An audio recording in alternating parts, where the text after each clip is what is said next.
I'm going to show you how to make gluten-free vegan pumpkin spice chocolate chip cookies. It is possibly the easiest recipe I have ever made, and I took it to a party recently and had like 15 people ask for the recipe, so here it is. The secret ingredient is Betty Crocker gluten-free chocolate chip cookie mix in a box. I know, I feel like a cheater. So let's do it. First, preheat your oven to 350. And while your oven warms up, we'll mix our ingredients. For your egg, you're going to do a flax egg. So what that is a tablespoon of ground flaxseed mixed with 3 tablespoons of water. You just dump the flax into the bowl of water, whisk it all together, and then set it aside while you mix the rest of your ingredients. Next, pour your boxed cookie mix into a bowl. Measure out half a teaspoon of cinnamon, half a teaspoon nutmeg, and a 1/4 teaspoon of ground ginger, and dump that into your dry ingredients or into your mix. Still feel like a cheater. And just give that a good stir, mix it together. For the wet ingredients, speaking of wet ingredients, just a second.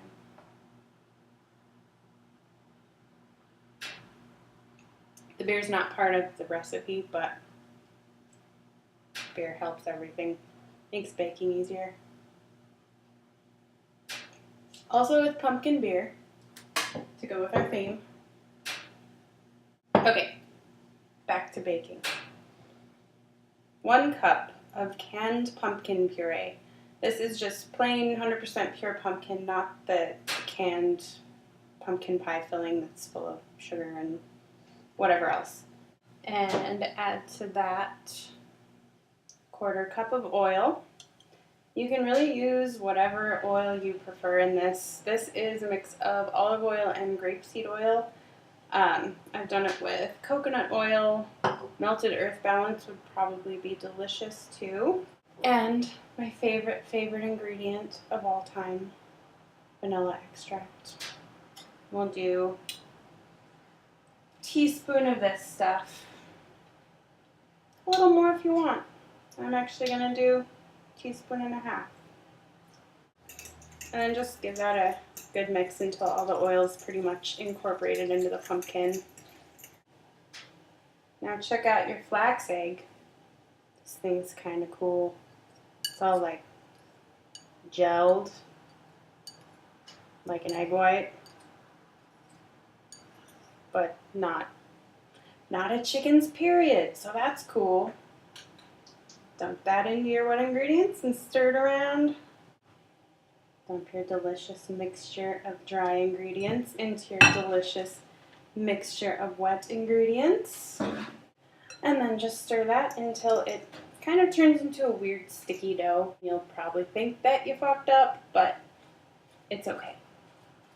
Alright, so let's stir.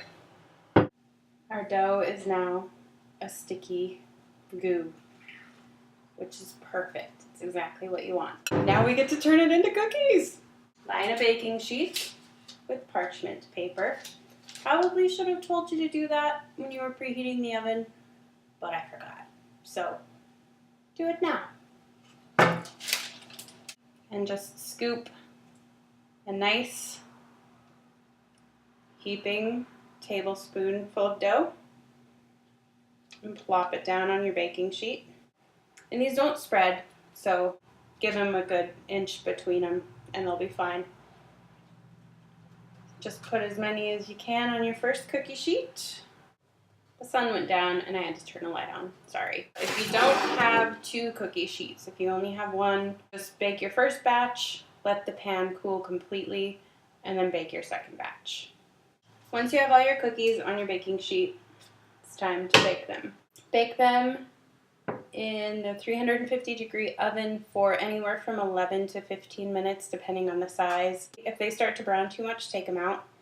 If you cook them for 11 minutes and they don't look that done, poke one with a toothpick and make sure it comes out clean. If it comes out still kind of wet with the dough, definitely cook it a little longer. If it comes out dry, then you're good. Take them out. The first batch is done and they're beautiful. See? Ooh! And there's just a little bit of browning on the kind of pointier parts of the cookies. I wish you guys could smell this. I'm going to let them cool and I'm going to finish my beer and then I will be back to show you what it looks like when you eat one of them. I forgot to finish my beer. I cheated and I stuck a cookie in the fridge and I was going to hurry up and drink my beer and then I got distracted by pictures of cats on Instagram like usual. So there, now my beer's gone. And I have a cool cookie. This is what your cookie should look like. The bottom's a little bit brown. Top is beautiful. And then you have to eat it because you can't just have a cookie looking at you like that.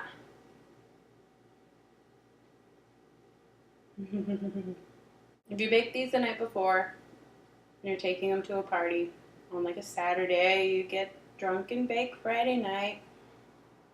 Let them cool absolutely completely before you put them in an airtight container. Otherwise, they're going to absorb a lot of moisture and they're going to get sticky. Once they're done and they're stored, you can keep them for, I would say, up to 3 days before they start to get not so great. With recipes similar to this, I've frozen them and it kind of dries them out. Like cupcakes tend to get kind of dried out when you freeze them. So, I mean, if you're desperate and you're like, I need to just bake a bunch of these and then have them in the freezer so when I have my period I can just get one out and warm it up, like that's fine. I mean, people are going to eat them all. You won't need to store them. Like if you're going to take them somewhere, they're going to be gone within like 20 minutes. So, I shouldn't even have to tell you about storing them, really.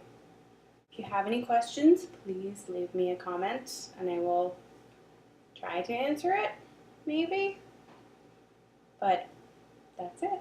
Thanks for watching. Go eat cookies.